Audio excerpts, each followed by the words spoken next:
Students, कल हमने 10th class का एक चैप्टर किया था। उसमें दो टॉपिक किए थे, विद्युत का। इसमें टॉपिक किए थे करंट के बारे में किया था और दूसरा वोल्टेज के बारे में किया था, करंट और वोल्टेज। आज नेक्स्ट टॉपिक है इसी के अंदर ओम का नियम। ओम्स लॉ, ओम्स लॉ के बारे में पढ़ेंगे। ओम एक वैज्ञानिक का नाम है और उसने एक लॉ दिया। उसने बोला कि V directly proportional to I, V voltage I current directly proportional है। अगर वोल्टेज बढ़ेगी तो करंट भी बढ़ेगा, वोल्टेज घटेगी तो करंट भी घटेगा, क्योंकि इसके लिए डायरेक्टली प्रोपोर्शनल है। अगर हम इस डायरेक्टली प्रोपोर्शनल को हटाएं तो इसकी जगह पे R आ जाता है। R is the constant. तो R को ही क्या बोला जाता है? हिंदी में बोलते हैं इसको प्रतिरोध और इंग्लिश में बोलते हैं इसको रेजिस्टेंस।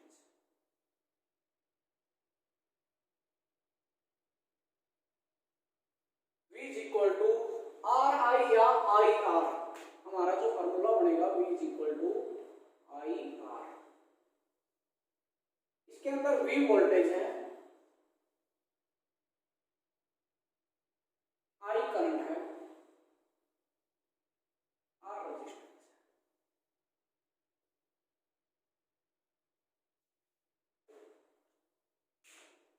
ये ओम्स नियम है, ओम्स का लॉ है। V directly proportional to I। Directly proportional मतलब V अगर वोल्टेज बढ़ेगी करंट भी बढ़ेगा, वोल्टेज घटेगी करंट भी घटेगा। और इस कांस्टेंट मतलब इसको डायरेक्टली प्रोपोर्शनल को हटाते हैं तो यहाँ पे R इज द कांस्टेंट और R को क्या बोलते हैं? प्रतिरोध, रेजिस्टेंस। कहने का मतलब ये है, अब आज हम बात करेंगे रेजिस्टेंस की। हम बात करेंगे रेजिस्टेंस की। बस इसमें यही चीज है, ये फार्मूला, इस फार्मूले के ऊपर न्यूमेरिकल बनेगा, ठीक है? तो इनमें से दो की वैल्यू वो देगा, तीसरे की वैल्यू वो पूछ लेगा। अब इसमें आज बात जो करनी है, हमने रेजिस्टेंस की बात करनी है, प्रतिरोध की बात करनी है कि प्रतिरोध क्या करता है।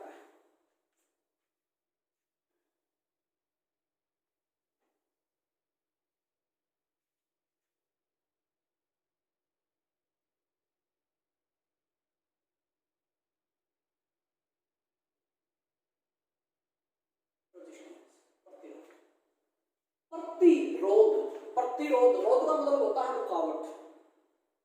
ये क्या करेगा? प्रतिरोध क्या करता है? करंट को रोकता है। जिस भी वायर में से करंट पास हो रहा है उसको क्या करेगा? ये रोक देगा। उसका मतलब ये विरोध करेगा,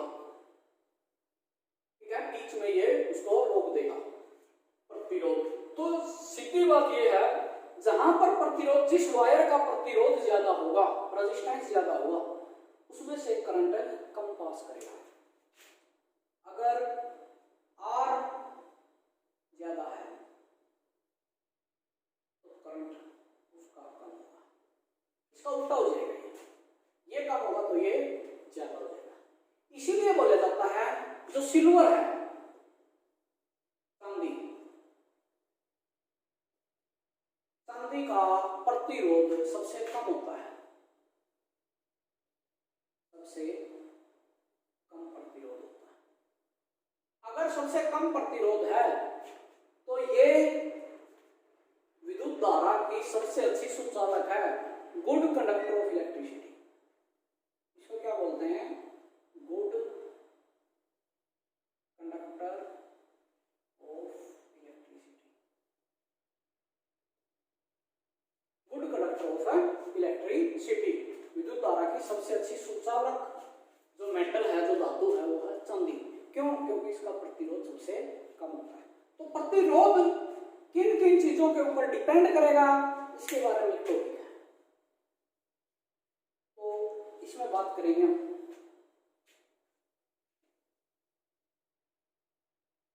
प्रतिरोध किन किन चीजों के ऊपर डिपेंड करेगा। तो रेजिस्टेंस डायरेक्टली प्रोपोर्शनल होता है लेंथ के, लेंथ मतलब लंबाई के। तार की जो लंबाई होती है, ठीक है, वायर लेंथ, उसके डायरेक्टली प्रोपोर्शनल होता है। और R is the inversely proportional of the area, मतलब कि तार की जो मोटाई होती है,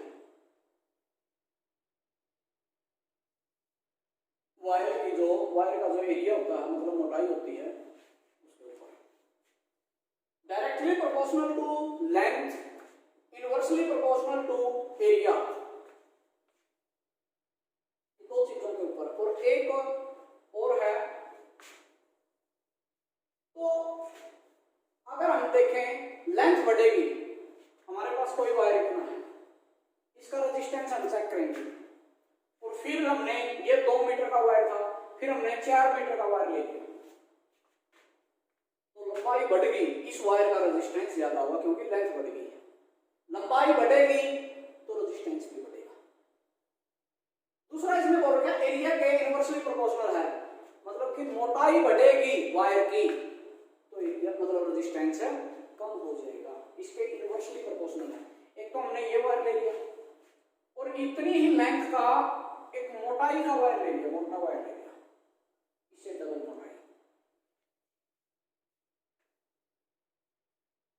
ठीक है। तो इसका रेजिस्टेंस कम होगा, क्यों? क्योंकि इसकी मोटाई, एरिया बढ़ गया, इसका एरिया बढ़ गया तो इसका रेजिस्टेंस कम हो जाएगा। मतलब ये दोनों एक दूसरे के उल्टे हैं, ये बढ़ेगा तो ये घटेगा, ये घटेगा तो ये बढ़ेगा। ये इनवर्सली प्रोपोर्शनल है, ये डायरेक्टली प्रोपोर्शनल है। तो हमने देखा इसमें कि आर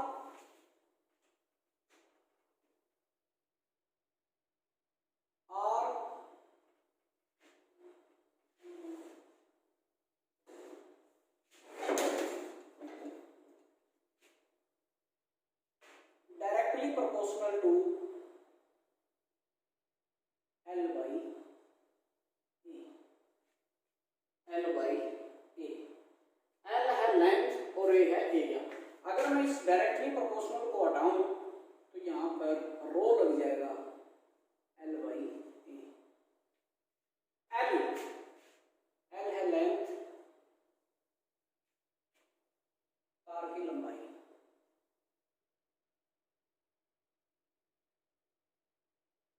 A है एरिया मतलब तार की मोटाई,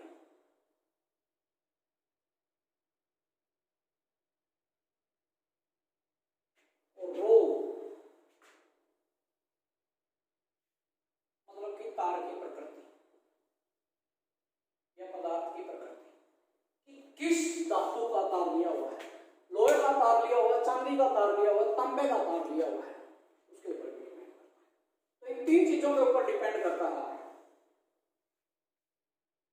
पदार्थ की प्रकृति, किसका तार है, उसकी लंबाई और उसकी मोटाई।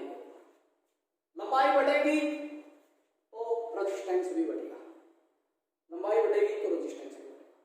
एरिया बढ़ेगा तो रेजिस्टेंस कम होगा क्योंकि इसके इनवर्सली प्रोपोर्शनल। और ये पदार्थ की प्रकृति कि पदार्थ मतलब कि कौन सी धातु का तार लिया हुआ है, चांदी का लिया हुआ तो उसका रेजिस्टेंस कम होगा, तांबे का उससे ज्यादा होगा, एल्यूमिनियम का उससे ज्यादा होगा, इस तरह से बता।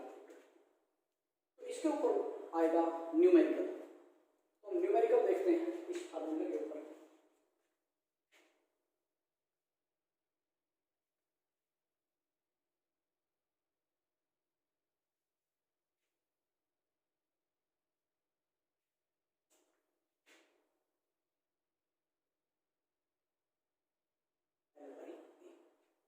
देखिए न्यूमेरिकल, और एक चीज हो, हमने देखा कि प्रतिरोध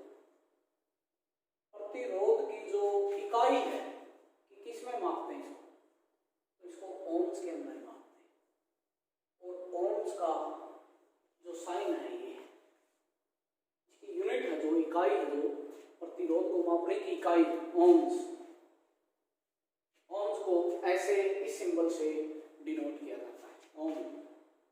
वैज्ञानिक के नाम पे इसकी इकाई का नाम रख दिया ओम, ओम के अंदर नाम रख दिया। अब इसके ऊपर न्यूमेरिकल देखिए,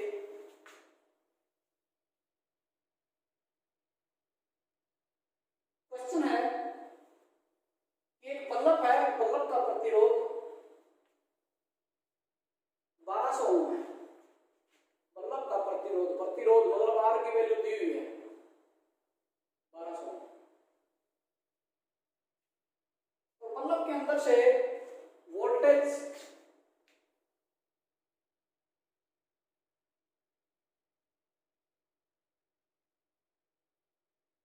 के अंदर वोल्टेज दे रखी है कि वोल्टेज आ रही है 220 वोल्ट।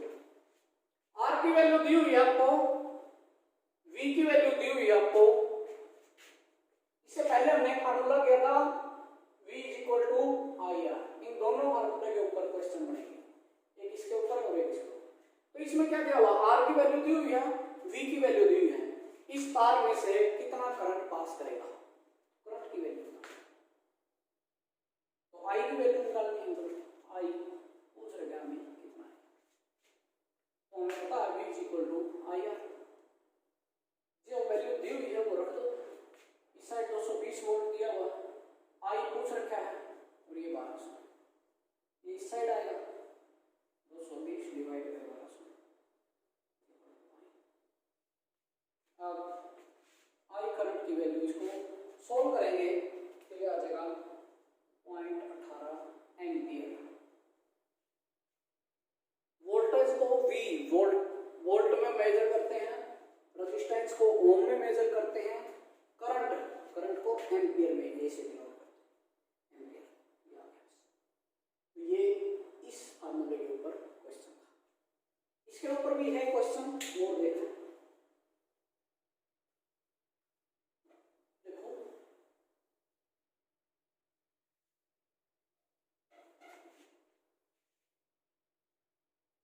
इसने बोल रखा है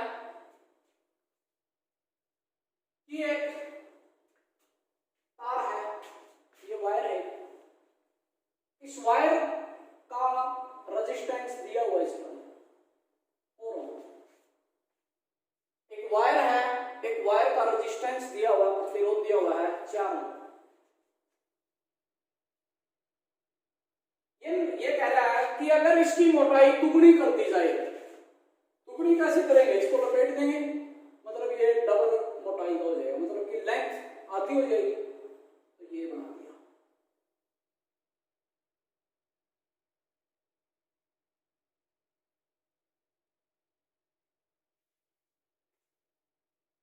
तो लेंथ इसकी आधी हो जाएगी, इसकी मोटाई डबल कर दी,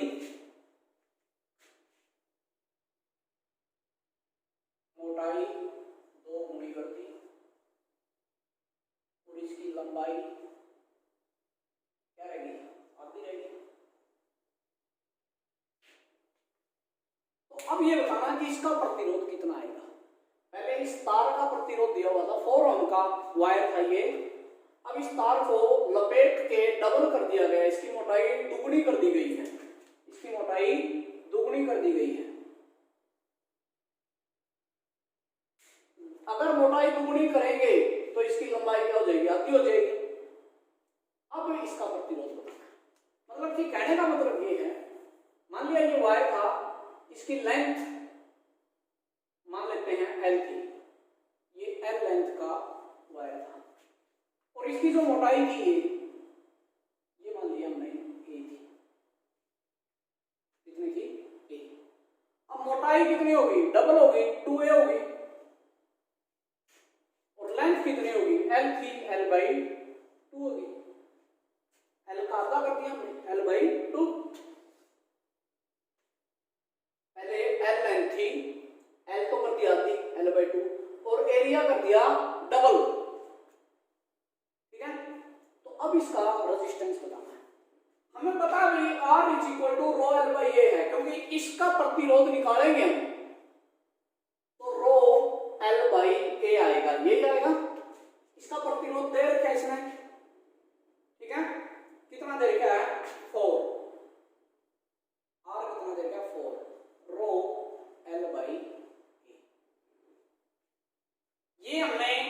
वायर का निकाला है।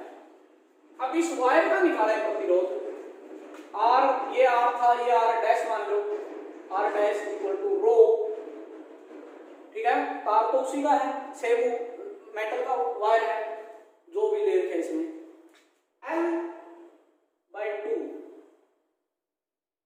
अपॉन में 2A, अपॉन में 2A। अब ये R डैश रो, ये ऊपर जाएगा तो उल्ट जाएगा, तो L/2 into 2A, R dash is equal to rho L/4A। कितना हो जाएगा? रो L/4। क्लियर हुई बात? अब 4A है, R dash is equal to, इस 4 को पहले लिख दो, रो L/A, ये 1/4 हो गया, ठीक है, तो ये आ गया। अब हमें पता है रो L/A किसके इक्वल है? 4 के, रो L/A इसमें भी है, इसकी जगह पे R डैश इक्वल टू आया हमारा 1/4 रो L/A, ठीक है। अब R डैश 1/4, इसकी वैल्यू कितनी है? इसकी वैल्यू दे रखी है, हमने निकाली थी 4, ये दी हुई थी इसकी, तो 4 ओम, तो 4 से 4 कट जाएगा, R डैश आपने देखा कि तार की मोटाई बढ़ा दी तो रेजिस्टेंस कम हो जाएगा, 4 गुना कम हो गया। पहले कितना था? 4 ओम, अब कितना रहेगा? दोबारा देखिए, एक तार की लंबाई L दी हुई थी और एरिया A था, लेंथ को आधा कर दिया और एरिया को डबल कर दिया, एरिया हो गया 2A और लेंथ होगी L/2। अगर रेजिस्टेंस का फार्मूला ये होता है, रेजिस्टेंस इज इक्वल टू, किसके ऊपर डिपेंड करता है? इन तीन चीजों के ऊपर, रो L/A। इसकी वैल्यू दी हुई थी इसमें 4, इसको हमने रख दिया 4। अब जो नया तार जो बढ़ाया, मोड़ के जो तार बनाया, मोटाई वाला तार, उसका रेजिस्टेंस निकालेंगे, तो उसका रेजिस्टेंस R डैश मान लेंगे, रो L की जगह पे L/2 था और A की जगह पे 2A हो गया। इसको सोल्व किया तो ये आ गया रो L/4A, 4 को पहले लिख लिया, रो L/A, रो L/A, इसको रो बोलते हैं, रो, इसको बोलते हैं रो,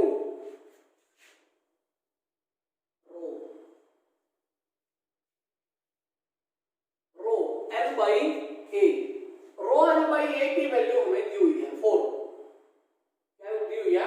4, हमारे पास ये आ गया, इसकी वैल्यू हमें दी हुई है 4, इसकी वैल्यू 4 से 4 कट गया। मतलब कि हमने देखा कि जैसे ही तार की मोटाई बढ़ा दी तो रेजिस्टेंस 4 गुना कम हो गया, रेजिस्टेंस 4 गुना कम हो गया। क्लियर है? ओके, आगे देखिए, ये इनके ऊपर ये क्वेश्चन बन सकते हैं, इनके ऊपर न्यूमेरिकली आएगा। मैंने 2 न्यूमेरिकल करवाए आपको, एक तो रो L/A के ऊपर और एक V इक्वल टू IR के ऊपर, एक ओम्स नियम के ऊपर और फिर रेजिस्टेंस किस के ऊपर डिपेंड करता है? रेजिस्टेंस के ऊपर। 2 न्यूमेरिकल मैंने करवाया आपको। अब देखिए,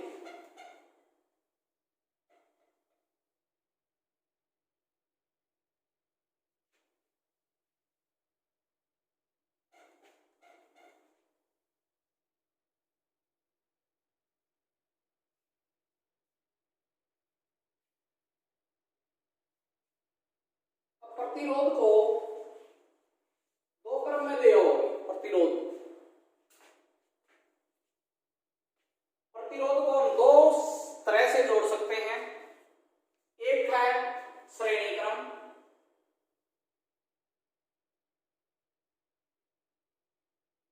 श्रेणी क्रम में प्रतिरोध,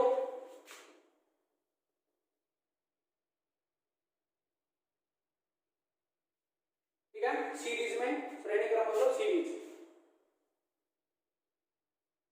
और दूसरा है समानांतर। पहले श्रेणी क्रम की बात करेंगे, श्रेणी क्रम में कैसे जोड़ेंगे? मान लिया कोई भी एक रेजिस्टेंस रेजिस्टेंस, दूसरा, तीसरा, ये R1 है, ये R2 है, ये R3 है, ये R4, इस तरह से। मतलब कि ये वायर है, इस पे एक बल्ब यहाँ लगा दिया, फिर अगला बल्ब ये, अगला बल्ब ये, इस तरह से एक ही वायर के ऊपर अलग अलग बल्ब लगा दिए। तो यहाँ से शुरू होके ये वायर मान लिया यहाँ पे खत्म हो, तो दूसरा यहीं से उसका स्टार्टिंग पॉइंट शुरू हो जाता है, फिर ये खत्म हो, इसका स्टार्टिंग पॉइंट शुरू हो जाता है।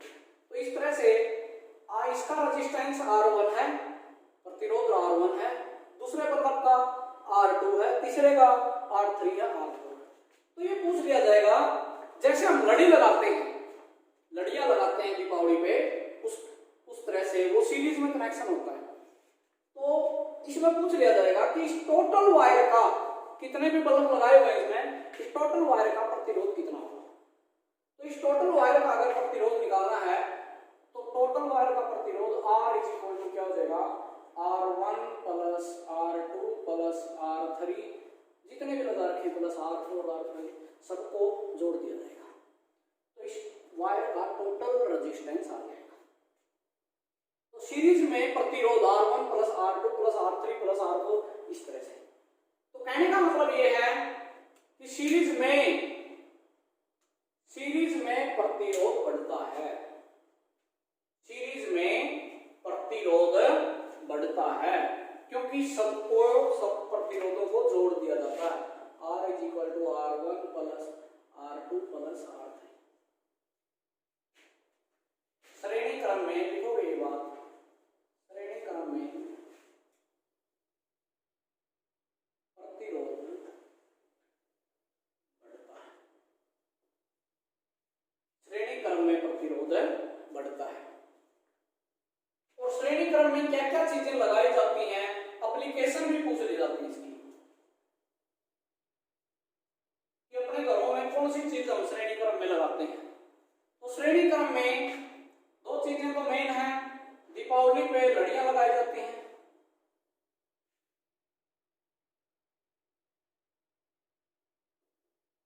दीपावली पर लड़ियां,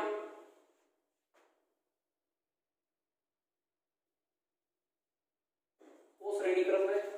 और दूसरा होता है फ्यूज का वायर, फ्यूज का तार भी श्रेणी क्रम में जोड़ा जाता है, क्योंकि फ्यूज का तार का मेन काम होता है अपने घर के अंदर जो लाइट आती है वो ज्यादा लाइट ना आ जाए। अगर ज्यादा लाइट आ जाएगी तो अपने घर की जो फिटिंग है, जो इंस्ट्रूमेंट है, वो सारे बिगड़ जाएंगे, खत्म हो जाएंगे। तो फ्यूज का वायर, आजकल एमसीबी आती है, तो वो एमसीबी गिर जाती है, जिसके कारण अंदर की जो लाइट है वो कट जाती है, क्योंकि ये सीरीज में जुड़ा होता है। अगर सीरीज में जुड़ा तभी अंदर की सारी लाइट ऑफ हो जाएगी। अगर ये समानांतर क्रम में जुड़ा होता तो फिर ऑफ नहीं होती लाइट। ओके, तो श्रेणी क्रम में दो चीज है, दीपावली पर लड़ियां लगाई जाती हैं और फ्यूज का तार है जो, वो भी श्रेणी क्रम में जोड़ा जाता है। दूसरा है, अच्छा एक चीज और, श्रेणी क्रम में एमीटर जोड़ा जाता है।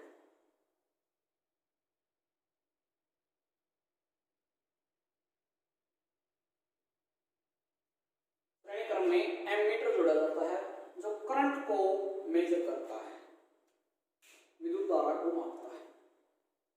बस ये बात है, ठीक है। एक बार दोबारा देख लो, श्रेणी क्रम में प्रतिरोध R1 प्लस R2 मतलब इकट्ठा हो जाएगा, सबका प्रतिरोध बढ़ जाता है, श्रेणी क्रम में प्रतिरोध बढ़ता है। और श्रेणी क्रम में दीपावली पर लड़ियां लगाई जाती हैं, फ्यूज का तार लगाया जाता है और एमीटर भी श्रेणी क्रम में जोड़ा जाता है, ठीक है। एक लास्ट टॉपिक और इसके अंदर, समानांतर क्रम,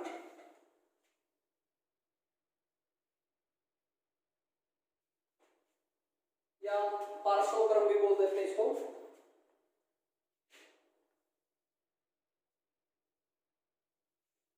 पार्श्वक्रम संयोजन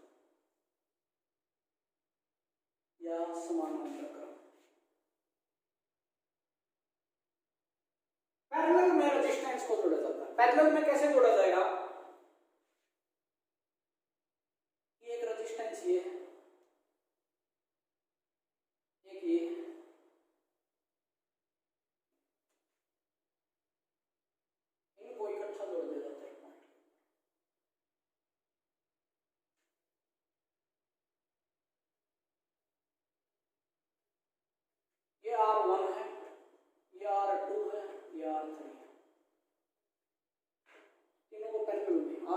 R2 R3 तीन बल्ब लगा दिए पैरेलल में, उनका एक ही कनेक्शन दिया। तो इसमें रेजिस्टेंस क्या हो जाएगा, इसमें जो रेजिस्टेंस होगा 1/R equal to 1/R1 1/R2 plus 1/R is equal to 1/R1 R2 plus 1/R। तो कहने का मतलब ये है श्रेणी क्रम में प्रतिरोध बढ़ेगा तो समानांतर क्रम में प्रतिरोध घटता है।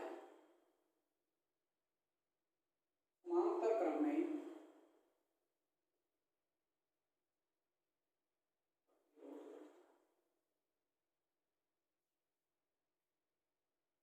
समानांतर क्रम में इसकी एप्लीकेशन क्या क्या है, कहां कहां पे यूज किया जाता है। घरों की फिटिंग समानांतर क्रम में की जाती है।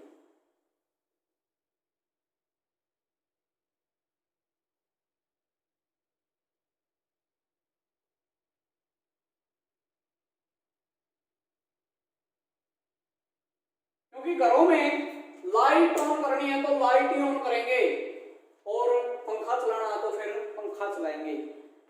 लेकिन अगर समानांतर क्रम में नहीं होती, सीरीज में होती, तो एक ही स्विच से सारी की सारी लाइट बंद हो जाती पूरे घर की और एक ही स्विच से सारी लाइट ऑन हो जाती, जो भी इंस्ट्रूमेंट थे वो सारे चल पड़ते। तो समानांतर क्रम में इसलिए है क्योंकि हमें जिस चीज की जरूरत होती है उसी को ही चलाना होता है। ठीक है, तो घरों की जो फिटिंग है वो समानांतर क्रम में होती है हमारी, और समानांतर क्रम में प्रतिरोध घटता है। और दूसरा कि जो वोल्ट मीटर है, वोल्ट मीटर ये भी समानांतर क्रम में होता है।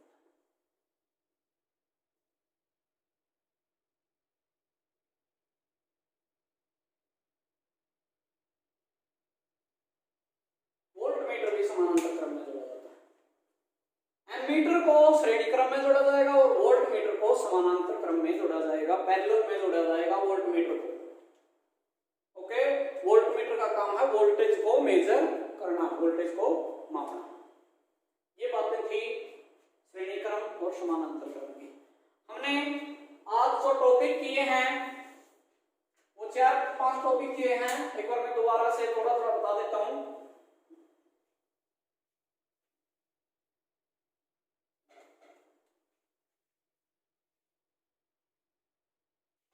सबसे पहले क्या, ओम नियम,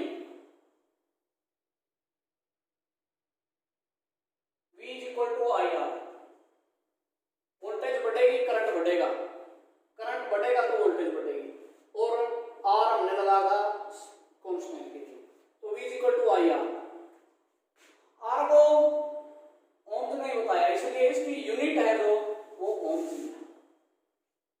ठीक है, तो इसके ऊपर न्यूमेरिकल किया था।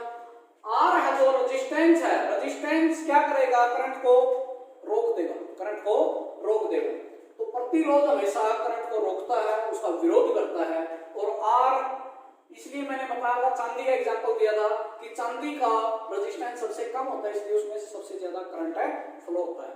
तो R डिपेंड करता है रो L बाई A के ऊपर। ये फार्मूला दिया था हमने।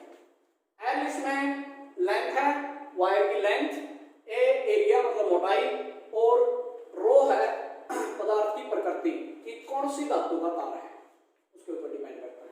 ये बढ़ेगी तो रेजिस्टेंस बढ़ेगा, L बढ़ेगी, लंबाई बढ़ेगी, तार की जितनी लंबाई लेंगे तो रेजिस्टेंस भी बढ़ेगा। तार की मोटाई बढ़ेगी तो रेजिस्टेंस कम होगा, मतलब इसके इन्वर्सली प्रोपोर्शनल है। और ये डिपेंड करेगा कि कौन सी धातु का तार लिया हुआ, तांबा का लिया हुआ, चांदी का लिया हुआ। तो इसके ऊपर भी मैंने न्यूमेरिकल करवाया। तीसरा ये था कि श्रेणी क्रम, श्रेणी क्रम में हमने देखा R is equal to R1 plus R2 plus R3। तो इसमें रेजिस्टेंस प्लस हो रहा है तो रेजिस्टेंस हमेशा बढ़ता है श्रेणी क्रम में। और श्रेणी क्रम का यूज अपने घरों में जो लड़ियां लगाई जाती हैं, फ्यूज का वायर लगाया जाता है, और एमीटर भी श्रेणी क्रम में जोड़ा जाता है। समानांतर क्रम में मैंने बताया कि 1/R is equal to 1/R1 plus 1/R2 plus 1/R3। इसमें मतलब इनवर्स में आ जाएगा।